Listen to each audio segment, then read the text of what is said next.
Chers frères et sœurs en Christ, chers téléspectateurs, nous vous saluons dans le merveilleux nom de notre Seigneur Jésus-Christ de Nazareth. N'importe où vous êtes actuellement, vous êtes sur l'émission La puissance de la parole de Dieu. Nous rendons grâce à l'éternel Dieu pour la télévision Impact TV, qui est un instrument du royaume des cieux pour vous apporter la vie chez vous. Et bien aimés dans le Seigneur, chers téléspectateurs, nous sommes en train de voir quelque chose. Le thème de notre message que nous avons commencé, que nous allons poursuivre, est intitulé Satan et les démons n'ont aucune autorité sur le croyant en Christ. Satan et les démons n'ont aucune autorité sur le croyant en Christ. Et nous avons vu que les ténèbres caractérisent l'atmosphère spirituelle dans laquelle le diable et les démons opèrent. Donc les ténèbres, c'est synonyme du royaume du diable. L'atmosphère spirituelle propice à l'intervention du diable et des démons.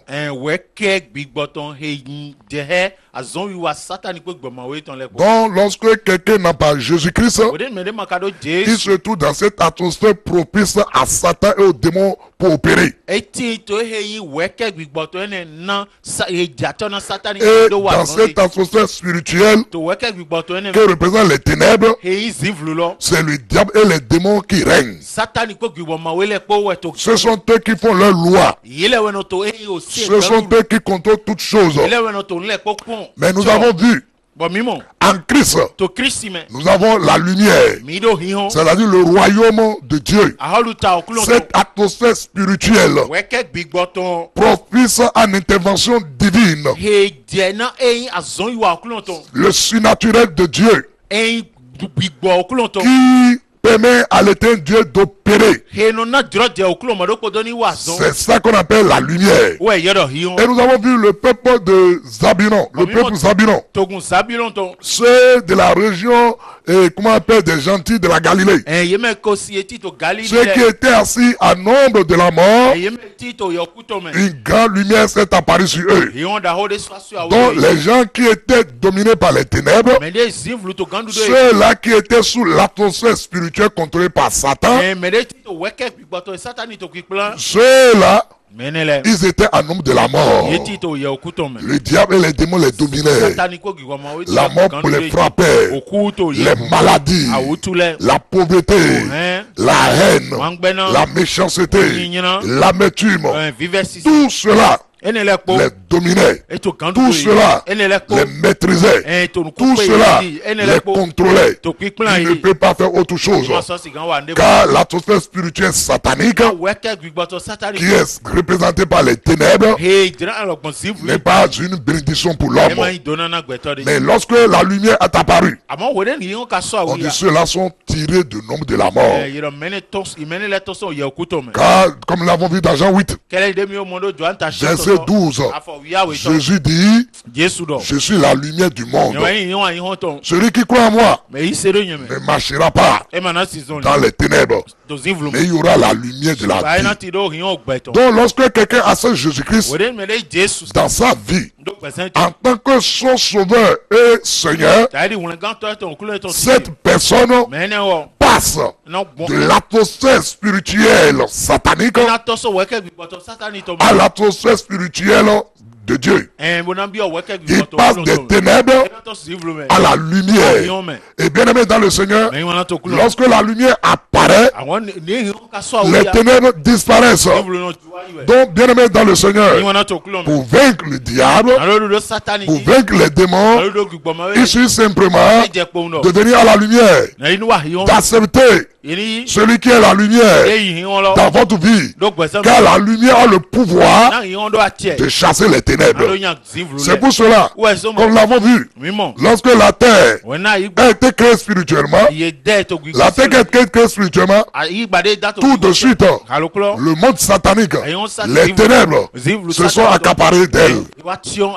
Et ce qui fait que cette terre-là est rentrée dans le chaos. Est rentrée, n'a aucune forme. Cette terre-là est vide. Car là où les ténèbres règnent, c'est le chaos. C'est le vide. C'est du trouble. Et bien aimé dans le Seigneur, mais on a vu le Saint-Esprit, l'Esprit de Dieu qui était à l'œuvre. Parce que les ténèbres là n'ont aucun pouvoir, ni sur le Saint-Esprit, ni sur la lumière. C'est pour cela, lorsque la lumière a apparu, les ténèbres là se sont été séparés de la lumière. Donc bien aimé dans le Seigneur, pour vaincre le diable, pour vaincre la sorcellerie, pour vaincre les forces du mal, pour vaincre la mort satanique, pour vaincre la méchanceté des hommes, et il te faut venir à la lumière. Et cette lumière-là, c'est l'atmosphère spirituelle propice à l'intervention de Dieu. C'est ça qu'on appelle le royaume de Dieu. Donc, et cela, ce n'est que Christ. C'est une personne que tu reçois. Et lorsque tu reçois dans sa vie, par sa lumière, toi-même tu es éclairé et tu deviens la lumière. Voilà pourquoi, bien aimé dans le Seigneur, quand nous prenons l'exemple de Luc chapitre 4, prenons l'exemple de Luc chapitre 4, de Jésus qui est la lumière, de 31 à 36. Nous lisons. Jésus descendu à Capernaum, qui est une ville de la Galilée, et il enseignait. Vous voyez, partout où Jésus passe, il enseigne. C'est très capital. On a l'occasion de venir sur cela. Les gens veulent aujourd'hui délivrer les gens sans parler de celui qui délivre, sans amener les gens dans le royaume de Dieu, sans amener cette atmosphère spirituelle propice à l'intervention de Dieu, qui est la lumière. Il n'amène pas les gens dedans. Et vous voulez les délivrer comment? Vous voulez faire le travail comment? Écoutez, Jésus lui-même, partout il passait, il enseignait. Le jour du sabbat, la Bible dit on était frappé de sa doctrine, car il parlait avec autorité. Vous voyez, la lumière qui est Jésus-Christ, sa parole est une parole d'autorité. Et la Bible dit, au verset 33, il se trouvait dans la synagogue, là où Jésus enseignait là, dans cette synagogue-là, il se trouvait un homme qui avait un esprit de démon impur. Donc il y a un homme là qui est habité par un démon, un esprit impur. Dès que cet homme-là a vu Jésus, il s'écria d'une voix forte. C'est-à-dire les démons qui se trouvent en lui a commencé par crier. Ah, qu'y a-t-il entre nous et toi, Jésus de Nazareth? Ça c'est Luc verset 34. Vous voyez, Jésus est en train d'enseigner dans la synagogue. Mes chers amis, mes chers frères et sœurs en Christ, chers téléspectateurs, Jésus-Christ, il ne s'est même pas encore adressé à ces démoniaques. Lui, il enseignait ce peu la parole. Il montait déjà le royaume. Il montre que l'importance de pouvoir se mettre sous le règne de Dieu, c'est-à-dire sous l'atmosphère spirituelle propice à l'intervention de Dieu, ce qu'on appelle le royaume des cieux. Donc il faut être dans le surnaturel de Dieu. Et bien aimé dans le Seigneur, lorsque Jésus parlait de cela, le démon n'est plus à l'aise. Le démon ne peut plus rester dans la vie de cet homme-là. Et tout de suite, le démon a commencé à crier. Et il a commencé par s'adresser à qui? À Jésus. Il dit Jésus de Nazareth. Qu'y a-t-il entre toi et nous? Ça veut dire que ils sont nombreux. C'est que les démons là, puisqu'on dit un esprit impur, mais il dit maintenant entre nous et toi. Donc il reconnaît que Jésus là a l'autorité sur lui, sur cet esprit impur. Non seulement lui, Je suis tous ces autres collègues qui sont les démons, l'esprit impur là, c'est que Jésus a d'autorité sur eux. Il dit Jésus de Nazareth, qui a été entre toi et nous. Regardez la suite. Regarde verset 34. Tu es venu pour nous perdre. Tu es venu pour nous perdre. Donc nous avons ce que les démons disent là. L'esprit impur dit là. Il dit Jésus est venu pour le faire perdre. C'est que là où la lumière apparaît, les ténèbres sont perdues. Les ténèbres ne peuvent plus résister. Les ténèbres ne peuvent plus contrôler. Bien aimé dans le Seigneur, le démon lui-même confesse ici. Il dit à Jésus, je ne sais pas si vous comprenez. On dit dans cette synagogue-là, l'homme là a un esprit impur. Donc c'est un esprit impur qui est en lui. Mais regardez l'esprit impur. Quand il parle là, il n'est pas au singulier. Il dit nous. Vous n'êtes pas à l'école quand même. Il dit nous. Donc il reconnaît que le monde démoniaque là, c'est-à-dire Satan et les démons là, il ne peut pas tenir. Il n'a aucune autorité devant Christ. C'est pourquoi il dit, tu es venu, l'homme dit, tu es venu me perdre. Mais il dit, mais tu es venu pour nous perdre. Donc les démons me savent que là où Jésus règne, là où la lumière apparaît, il ne peut pas opérer. C'est pour ça, je ne serai pas d'accord avec vous quand vous dites que celui qui est né de nouveau, qui est en Christ, que les démons peuvent l'habiter, que les sorciers peuvent encore l'attaquer. Je ne suis pas d'accord avec vous. Jamais. La porte de Dieu n'a jamais dit ça. Et bien aimé dans le Seigneur, si moi tu vas encore comprendre. Le problème est que vous êtes devenus des peureux. Et là où il y a la peur, vous ouvrez les portes aux yeux des ténèbres.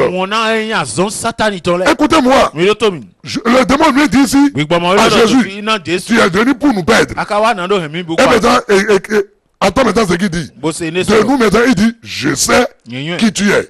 Il dit nous. Et maintenant, il dit, je sais qui tu es. C'est le démon là, qui est dans l'homme là. Il dit, Jésus, je te connais toi. Et regardez comment les démons connaissent même Christ plus que les croyants. Il sait qui tu es. Tu es le saint de Dieu. Ouais. Le saint de Dieu. Le verset 35. Jésus le menaça, disant, tais-toi et sors de cet homme. Écoutez-moi, je vais vous poser une question. L'homme là, l'homme en qui Jésus a été chasser les démons là, c'est un féticheur. Il est où là? Il est venu où là? Dans la synagogue. Écoutez-moi, la religion n'a aucun pouvoir sur Satan et les démons. Sur cet homme-là, il venait toujours dans la synagogue. Il priait dans la synagogue. Mais l'esprit impur était toujours en lui. Le démon était en train de le contrôler. Le royaume satanique, l'atmosphère spirituelle négative, l'a déjà saisi. Et pourtant, il venait dans la synagogue pour venir adorer Dieu. Mais pourtant, il est sous l'influence des démons. Mais quand Jésus est apparu là, quand Jésus a été invité dans cette synagogue-là, et il est venu enseigner, parler du royaume de Dieu.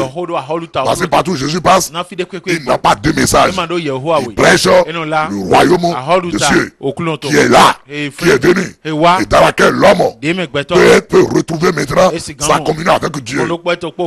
Bien aimé dans le Seigneur, c'est le message que nous devons prêcher. Et bien aimé dans le Seigneur, donc partout où Jésus passe, il prêchait cela. En parlant de cela, les démons qui se trouvaient dans cet homme-là, dans cet homme religieux-là, qui venait même pour prier là, a commencé par montrer son impuissance. L'esprit de démon a dit, Jésus, tu es venu encore ici, donc c'est fini pour moi. Donc, c'est fini pour moi.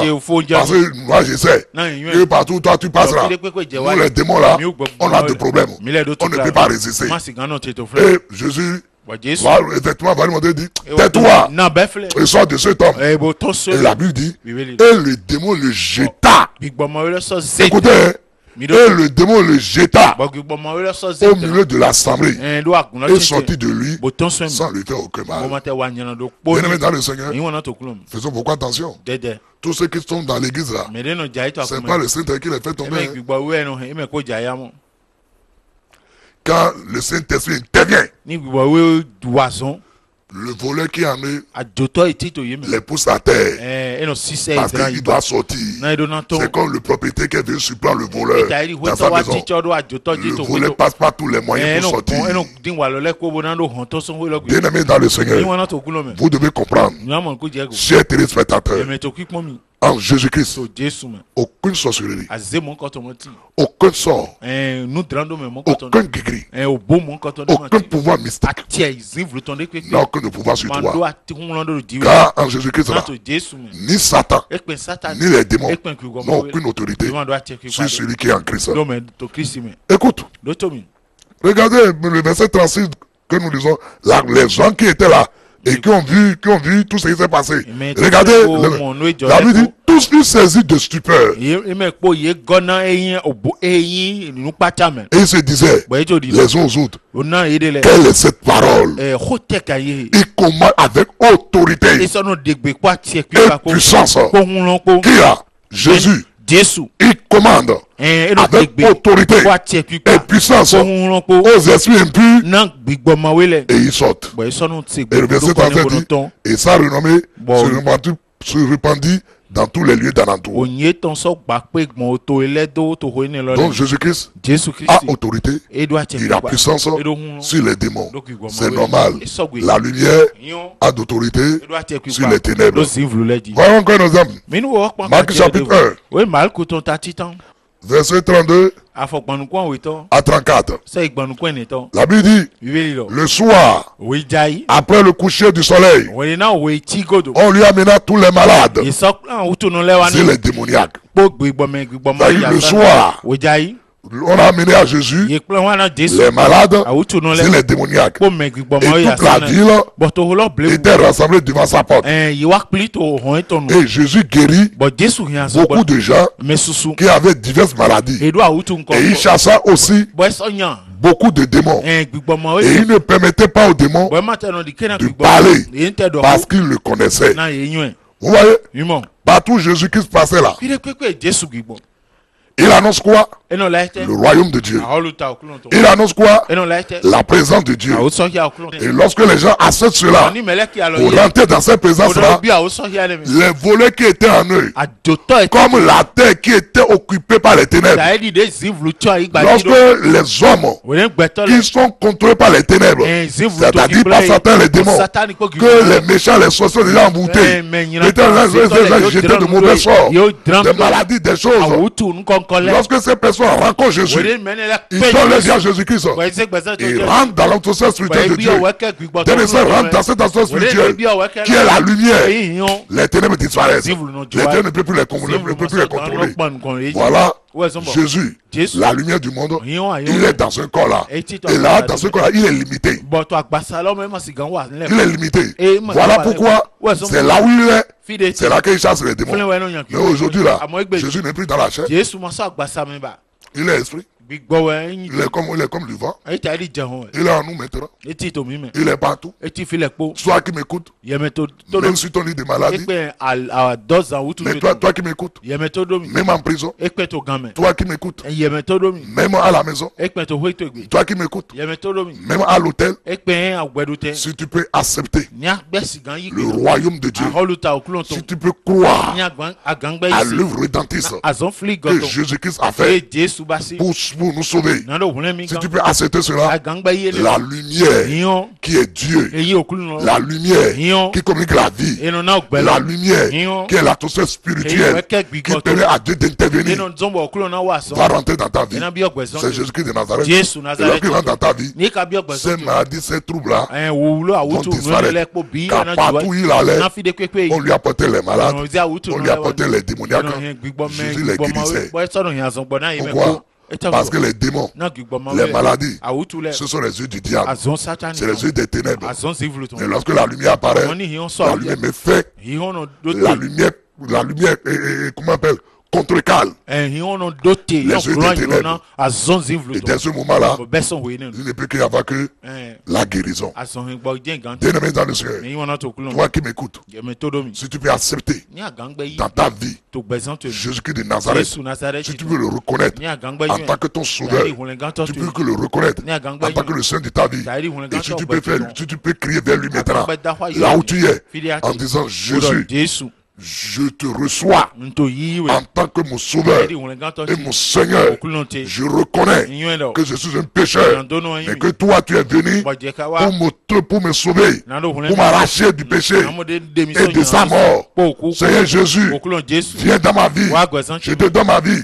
Si tu peux crier vers lui comme ça là, en croyant du fond de ton cœur, la lumière de Dieu va jaillir sur toi là où tu es. Et si les ténèbres sont déjà liés par des maladies, si tu es déjà lié par des mauvais sorts, si tu es déjà lié par des ensoleillements, écoute-moi, la lumière de Dieu, le Seigneur Jésus-Christ, le roi de Dieu que tu acceptes, ce royaume met tous ces œuvres-là du diable en débandade. Cette lumière, le roi des cieux là, que tu reçois, qui est Jésus-Christ, va mettre dehors tous ceux qui sont en train de gérer ces maladies, tous ceux qui sont en train de gérer ces problèmes là, qui ne sont rien d'autre que les œufs des ténèbres. Bien-aimé dans le Seigneur, car Jésus est apparu pour détruire les œufs du diable. 1 Jean 3 verset 8. Lisons ça. 1 Jean. Premier épître de Jean. Chapitre 3. Le verset 8.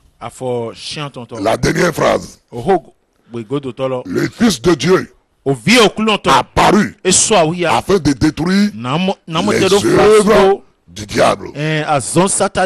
Vous entendez? Le Fils de Dieu, c'est-à-dire Jésus-Christ, la lumière du monde, est venu pour détruire quoi? Les œuvres du diable, c'est-à-dire les activités du diable. C'est Jésus qui a le pouvoir de les mettre hors d'état de nuit. C'est pourquoi si vous rejetez Jésus-Christ, vous pouvez aller de tel féticheur à tel féticheur, de tel marabout à tel marabout. Vous pouvez aller de tel voyant à tel voyant. Vous pouvez aller d'un spiritiste à un autre. Vous ne pouvez pas être délivré. Au contraire, on va calmer ici et on va allumer encore notre temps. Voilà pourquoi ceux qui se donnent à ces choses-là n'ont jamais de repos. Toi-même, regarde comment ta maison est remplie de grigui. Regarde comment ta maison est remplie. Regarde sous ton lit. Comment ton lit est devenu des tas d'ordures. C'est les grigui et qui remplissent cela. Regarde comment met ta voiture. C'est des grigui. Parfois même quand tu voyages et tu portes ton test là, c'est les tassements que tu mets ça partout. Toi-même tu n'es pas fatigué. Bien-aimé dans le Seigneur, Dieu nous a pas créé pour cela. La seule chose dont tu as besoin, c'est d'avoir Jésus-Christ dans ta vie. C'est de recevoir la lumière du monde. Pour que les ténèbres disparaissent de ta vie. Bien-aimé dans le Seigneur. Moi j'étais honnête, j'étais encore jeune. Je n'étais même pas encore serviteur de Dieu. Un jeune étudiant. Et bien-aimé dans le Seigneur. Chers téléspectateurs, écoute-moi. Nous avons reçu Jésus. Bien-aimé dans le Seigneur. J'étais un étudiant à l'université.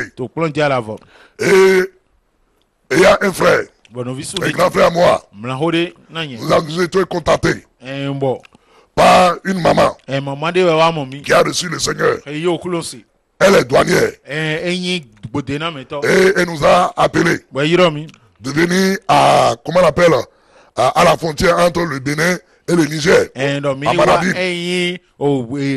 Parce qu'elle était au poste là-bas. Pourquoi elle nous invite là-bas? Son patron, qui est l'intérieur de douane, et qui était au poste en ce moment-là, qui a lui seul. Il a mis la main dans beaucoup de choses. Même on l'a fait séjourner dans qu'on appelle au cimetière. Et chez nous, pour ceux qui connaissent le Bénin, à Abomey. On l'a fait séjourner d'abord dans le couvent pendant 40 jours. Dans un couvent de fétichisme. Où on lui a fait des cérémonies. Et la nuit du 40e jour, on a dit la dernière cérémonie va se faire au cimetière. Arrivé au cimetière là-bas. Et les féticheurs, ils ont fait les incantations. Et ils ont frappé un tombeau. Et le tombeau est ouvert. Et ils ont pris le crâne humain. Ils ont calciné. Et cet homme-là, ils ont pris leur couteau. Ils lui ont rasé complètement la tête. Et ils lui ont fait 40 scarifications. Et le crâne là a été calciné au feu. Et qu'ils ont écrasé avec deux éléments. Et qu'ils ont mis dans sa tête. Et ils ont dit maintenant là, on l'a préparé. Que rien ne peut l'affronter. Et personne ne peut avoir le dessus sur lui. N'importe qui passe en tant que douanier. N'importe qui a n'importe quoi. Il tire une jette de sort. Ça va retourner qu'on appelle ça. Et son type, ce intellectuel, lieutenant de douane, il a fait tout cela. En dehors de cela, il appartient à une société secrète où ils font voyage. Voyage, l'autre. C'est-à-dire voyage d'âme. Ils sortent de leur corps. Il a fait tout cela. Mais écoute-moi. Qu'est-ce qui est arrivé maintenant? La maman, qui est son subordonné. Qui est son subordonné, qui a adressé à Jésus-Christ, parce que nous avons prêché Jésus. Et elle-même, qui allait chez les féticheurs, elle a donné sa vie à Jésus. On a ramassé tous ces féticheurs. On a ramassé tous ces grigis-là. Et on les a brûlés. Et on a dit, maman, voici le testament spirituel. Jésus-Christ de Nazareth. Voici la parole de Dieu, la Bible. On l'a enseigné à méditer la parole de Dieu. On a pris avec lui. On a monté d'avoir une communion avec le Saint-Esprit. Lorsqu'elle est repartie au poste là-bas, elle a vu son patron. Et le patron est désolé, un sujet de moquerie. Pourquoi? Parce que on ne sait pas ce qui s'est passé. Et cet intellectuel, ce patron de douane là, il arrive maintenant au bureau. Et au bureau maintenant, il commence à faire des grimaces. Les gens n'ont pas compris que la folie veut s'emparer déjà de lui. Et il ne va pas faire des grimaces. Un grand intellectuel, un grand douanier qui a fait tout ça là. Regardez maintenant, il vient au bureau. Il ne peut pas rester tranquille pendant 1 minute. Il ne va pas faire des grimaces.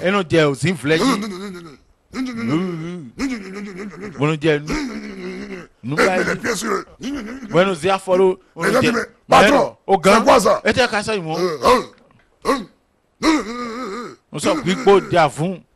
Bien aimé dans le Seigneur. Mais pourtant, on lui a fait 40 sacrifications. On l'a fait séjourner dans le couvent des féticheurs au Bénin. On l'a amené au cimetière. On a fait sortir les camions, on a fait des choses. Mais malgré tout ça là, et malgré qu'il fait partie d'une société secrète, où ils sont de son âme la nuit. Malgré cela, regardez comment un grand intellectuel. Donc, tous les autres ne pas se moquer de lui. Et lui-même, il ne sait pas ce qu'il faisait. À un moment donné, il devient lucide. Et après, 5 minutes au plus, il recommande encore.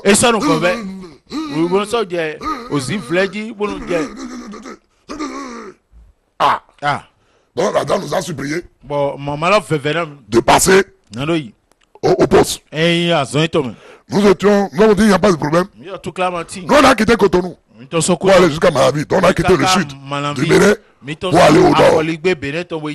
Écoutez-moi, chers téléspectateurs, je vais essayer en crise. Je n'étais même pas patient en ce moment. Je n'étais même pas prophète. Un simple étudiant qui est né de nouveau. Qui a accepté Jésus dans sa vie. Et nous étions montés. Avant d'y aller, on a un de nos frères qui a un appel d'évangélisme. On l'a envoyé. On a dit de nous dévancer et d'aller et de commencer par parler avec cet homme. Et qu'une semaine après, nous allons venir parce que moi il faudrait que je rentre d'abord. Et qu'on appelle en vacances pour que nous puissions y aller parce que moi je fréquentais l'université. Et il nous faut une semaine d'abord avant que nous puissions rentrer dans les vacances. Non, lui quand lui était parti, quand le temps d'arriver, il a vu que la situation était dramatique. Ce douanier-là, il mettait les pieds sur le bureau. Il enlevait les chaussures. Il saute comme un singe. Il fait des grimaces quand vous me voyez, vous avez pitié de lui. Donc l'évangile a commencé par prier. Et il a amené l'évangéliste à la maison. Et l'évangile a commencé par prier. Le troisième jour, pendant qu'il était, comment on appelle l'homme là, était couché sur son lit. Et il est sous moustiquaire. Il n'y a pas ni bougie. Il n'a pas tempête, il n'a pas pétrole. Pendant que le frère est en train de prier au salon, subitement, il a commencé par sentir l'odeur de fumée dans la chambre. Et il est rentré rapidement dans la chambre. Qu'est-ce qu'il a vu? Notre ami là, il dormait, mais le moustiquaire il a pris feu. Et c'est le fait là qu'il a tiré de cela. Et les gens sont venus pour pouvoir éteindre le feu. Et le frère a commencé par prier pour lui. Quand le frère a commencé par prier pour lui, subitement, une heure de temps après, il a commencé par retrouver un peu de lucidité. Et mais 15 minutes après, il a encore commencé. Le frère a continué la prière. Et comme ça là, nous on est venus. Quand nous on est venus, on a parlé. On a prêché l'évangile. Et quand on a parlé de ce jeu, il connaît tout cela. Il nous a montré les Bibles qu'il a. Et dans ces, comment on appelle, bibliothèque là. Il nous a montré même plusieurs versions. Et il nous dit, non, que ce sont les faibles qui choisissent la voie de Jésus-Christ. Et je lui ai dit, mais toi qui es fort là, et il dit que nous avons choisi la voie de gauche. La voie de gauche. Tu sais ce que j'ai dit? Parce que toi-même, tu es dans le même groupe, tu es dans le même groupe sectaire. Tu es dans ce même société sectaire-là. Où on vous dit que vous n'avez pas besoin de Jésus-Christ pour aller directement, pour communiquer directement avec Dieu. Mais ceux qui choisissent Jésus-Christ, que ce sont des faibles. Non, c'est eux qui ont besoin d'intermédiaires. Donc ceux ils ont choisi la voie de gauche. Mais vous avez choisi la voie de droite. C'est dans cette voie de droite-là qu'est arrivé dans une dimension de grade. On lui dit maintenant que sa femme-là ne lui correspond plus. Parce qu'il faudrait qu'il puisse marier une femme qui est dans la même grade que lui. Voilà pourquoi ceux qui sont dans cette société-là, quand vous les voyez, 2 ans ou plus, 3 ans ou plus, ils prennent de nouvelles femmes. Et que ça ne vous étonne pas. Au fur et à mesure qu'ils montent en grade, il faut aussi la femme. Qui se tout en même grade. C'est ça la religion. Et c'est ça les sociétés secrètes. C'est ça qui est la vie. Écoutez, j'ai dit, mais toi qui as choisi la voie droite là. Mais pourquoi tu fais bien aimé dans le Seigneur. On a compris que c'est pas lui-même. Nous, on a commencé par invoquer le nom de Jésus. On a commencé par prier. Bien dans le Seigneur. On a fait une semaine de prière avec lui. Et il a été délivré. Lorsqu'il a été délivré, c'est là qu'il nous a raconté tout ce que je vous ai dit là. Comment on l'a amené. Et il dit maintenant, mes frères, comment il veut faire? Moi aussi, je vais devenir comme vous. J'ai déjà expérimenté les vaudous, les soldats. J'ai donné mon temps à tous ces fichiers-là. J'ai passé 40 jours, 40 nuits dans le combat des pécheurs. Ils ont fait passer. Jésus se jouait au cimetière toute nuit. Ils ont fait tous les cérémonies. Ils ont dit maintenant. Et malgré cela, voilà. Ce qui m'est arrivé. Il a commencé par pleurer. Il a dit non, ce n'est pas le pleurs. On lui a parlé de Jésus. Il a donné sa vie à Jésus-Christ. Je rends grâce à Dieu. Jusqu'à ce jour, il est toujours dans le Seigneur. Et il est même ancien d'église. Bien aimé dans le Seigneur. Je n'étais pas pasteur. Je n'étais pas un prophète. Je n'étais pas évangéliste. Un simple étudiant qui est né de nouveau et qui a accepté la parole de Dieu et qui a commencé par méditer la parole de Dieu. Bien aimé dans le Seigneur. Mais pourquoi? Parce que quand j'ai accepté Jésus-là, j'ai accepté le roi de Dieu, j'ai accepté la lumière de Dieu, j'ai accepté cette atmosphère spirituelle, ce surnaturel de Dieu-là, qui permet à Dieu d'opérer là. J'ai accepté cela. Et la Bible déclare, lorsque vous avez la lorsque vous avez la lumière de Dieu, vous-même vous devenez quoi? La lumière du monde. C'est pas moi qui le dis. Allez lire Matthieu 5. Si vous voulez, nous allons le lire. Matthieu 5. Ils ont reçu Jésus-Christ. Regardez ce que vous êtes. Verset 14. Vous êtes la lumière du monde. Ah, ouais. Jésus-Christ est quoi? La lumière du monde. Et celui qui le suit ne marchera plus dans la ténèbres, mais il y aura quoi? La lumière de la vie. C'est-à-dire il y aura cette atmosphère spirituelle dans laquelle la vie se manifeste. Donc ça, la personne devient quoi? Lumière aussi. Voilà. Croyons en Christ. Toi qui as reçu Jésus-Christ, c'est toi qui es la lumière pour le monde. Je ne sais pas si vous comprenez. Voilà pourquoi que le Seigneur Dieu bénisse son nom papa. En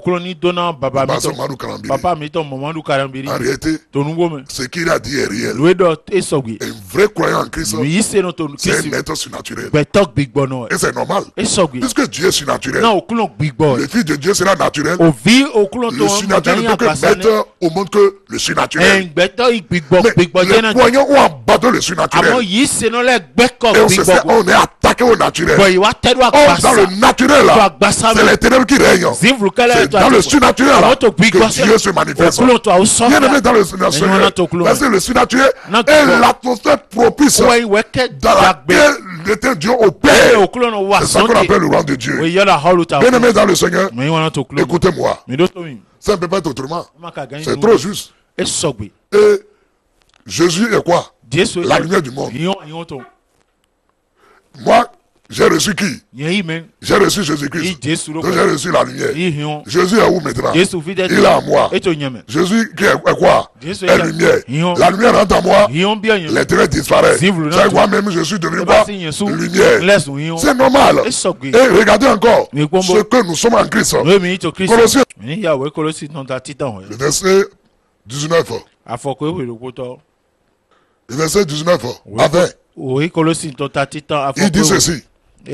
Car Dieu a voulu que toute la plénitude habitant en lui. En qui? En Jésus. Dieu a voulu que toute la plénitude de Dieu, et tout ce que Dieu est, soit en qui? En Christ. Et il a voulu par lui reconstruire tout avec lui-même, tant ce qui est sur la terre que ce qui est dans les cieux, en faisant la paix par lui, par le sang de sa croix. Donc en Jésus-Christ, Dieu a réconcilié avec lui.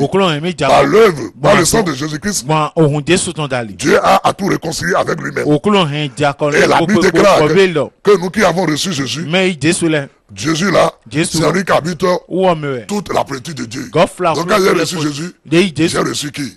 J'ai reçu Dieu. Dieu c'est quoi? Dieu c'est la lumière du monde. Et lorsque vous recevez la lumière, vous devenez lumière. Et bien aimé dans le Seigneur, regardez bien. Dans le livre de Colossiens, chapitre 2, ce que ce Jésus-là a fait lorsqu'il est venu sur la terre. Alléluia. Lisons d'abord le verset 9 à 10. Lisons du verset 9. Avec du verset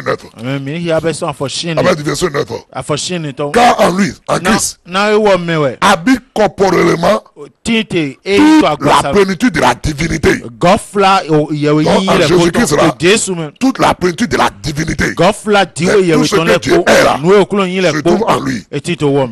Et vous avez tout pleinement en lui. Vous avez tout pleinement en lui, qui est le chef de toute domination et de toute autorité. Donc en Jésus-Christ habite quoi? Toute la personne de Dieu. Quand j'ai reçu Jésus-Christ, j'ai reçu toute la personne de Dieu. Dieu là, c'est lui qui est en moi.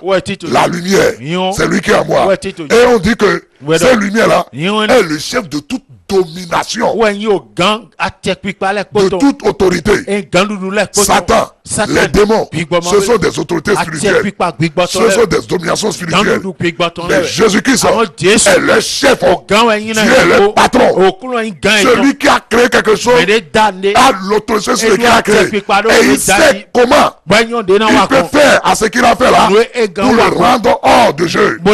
Et bien aimé dans le Seigneur, et la Bible déclare que Jésus là, qu'habite toute la plénitude de Dieu, c'est en lui que nous avons tout pleinement. Et c'est lui qui est le chef de toute domination et de toute autorité. Et ce n'est pas terminé. Ce n'est pas terminé. Regardez maintenant. À partir du verset 13. On dit, vous qui étiez morts par vos offenses et par l'incirconcision de votre chair, il vous a rendu à la vie avec lui, en nous faisant grâce pour toutes nos offenses. C'est-à-dire, lorsque Jésus n'était pas arrivé, tout le monde entier, nous étions dans le péché. Le péché, c'est quoi? C'est la corruption de l'atmosphère spirituelle dans laquelle Dieu devait opérer, dans lequel l'homme devait rester pour être en présence de Dieu. Le péché, c'est quoi? C'est cette nature satanique, la rébellion, le mal, en réalité qui est aussi spirituelle. Donc le péché est d'abord spirituel. Donc c'est une nature spirituelle qui est venue entrer dans l'esprit de l'homme. Et bien aimé dans le Seigneur, cela nous a amené alors à commettre toutes sortes d'offenses. Et c'est pourquoi on dit que à cause de l'incirconcision de notre chair, nous avons commis des offenses. Et ces offenses-là, le jugement de cela, c'est la mort. C'est la séparation de Dieu. Mais la Bible dit, en Jésus-Christ là, Dieu nous a rendu la vie en nous faisant grâce pour toutes ces offenses-là. C'est-à-dire en nous pardonnant tous ces péchés. Et la Bible dit au verset 14, il a effacé l'acte dont les ordonnances nous condamnaient et qui subsistaient contre nous.